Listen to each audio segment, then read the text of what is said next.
اهلا بيكم. انا اسمي عمر شعبان وعندي 22 سنه، وزي ناس كتير كنت بتفرج على اليوتيوبرز وكنت بقول لي ما ابداش صناعه محتوى، بس كنت متردد وخايف من الفشل وخايف من ان أنا اضيع وقتي وما الاقيش نتيجه. بس قررت ان ابدا واتعلم واشارك معاكم كل اللي اتعلمته. وفي الفيديو ده هقول لك ليه قررت ان ادخل عالم صناعه المحتوى وازاي قررت ابدا من الصفر واشارك معاكم رحلتي خطوه بخطوه. يلا بينا نبدا الفيديو.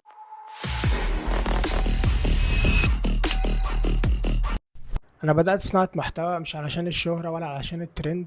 انا بدات عشان زهقت من اني اعيش حياتي عادي كل يوم شبه اللي قبل من غير معنى ومن غير هدف. فكان عندي وقت كتير فاضي، فقررت اني استغله في الحاجه اللي انا بحبها واللي فعلا هتغير حياتي للاحسن. في القناه دي هنبدا نتكلم عن صناعه المحتوى من الصفر، والربح من اليوتيوب اوتوميشن والاي اي اوتوميشن، والربح عن طريق الافيليت ماركتنج او اي طريقه عموما بتكسب منها اونلاين. فانت لو بتفكر تبدا قناه يوتيوب او تكسب من الانترنت او حتى تطور من نفسك، فالقناه دي ليك. فعايزك تشترك في القناة وتعمل لايك وتنزل تعمل كومنت للمجال اللي انت عايزني ابدأ بيه، واكتر كومنت عن المجال ده هعمل لكم بيه اول فيديو في اقرب وقت. ودي كانت اول خطوة في رحلتي مع صناعة المحتوى، وبإذن الله اللي جاي اقوى. اشوفكم في الفيديو الجاي.